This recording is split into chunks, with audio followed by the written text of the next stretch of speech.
So today we're writing our own suspense opening to a story. Now, these are the things that I want you to try to include in that suspense story because it is what we've been learning over the past 2 weeks.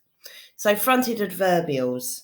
Remember, we have things that show us where or when something is happening.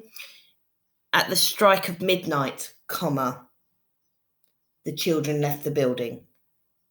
In the distance, comma, the old house stood. Short sentences for effect. This is where we put in short things that make the reader question. So it might be nothing moved.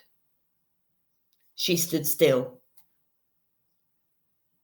What was that? Then we've got our power of three sentences. This is where we put three adjectives before a noun. So the old, worn, creaky staircase ran up the side of the house. Ellipsis, remember that's 3 dots, no more, and it shows us that someone is pausing, or we put it at the end of a sentence to create effect and suspense.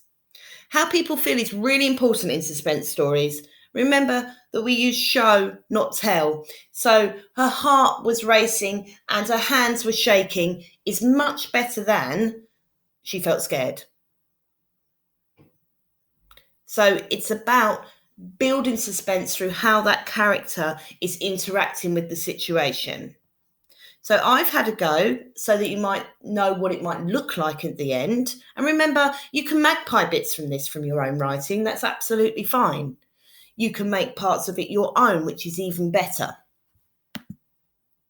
Sitting in a dingy, dark and gloomy room, I could feel my heart pounding. Where am I? I thought to myself. It all occurred in an instant, and then I was there.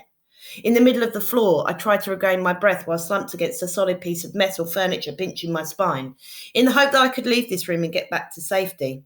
Suddenly, something was tapping in the distance, and as it grew closer and closer, I made out that it was footsteps. The sweat began to pour. My hands were trembling in my lap. I was recovering no longer as my heart was racing even faster than before. It wasn't long before the door screeched open. The dim light that was in the corridor was shining on the side of the creature's face as it entered. Terrified, I sat there hoping that if I did not breathe, I would not be noticed. It seemed frozen. It felt like an eternity in there. I tried my best to hold my lungs tight with the last breath I had taken in.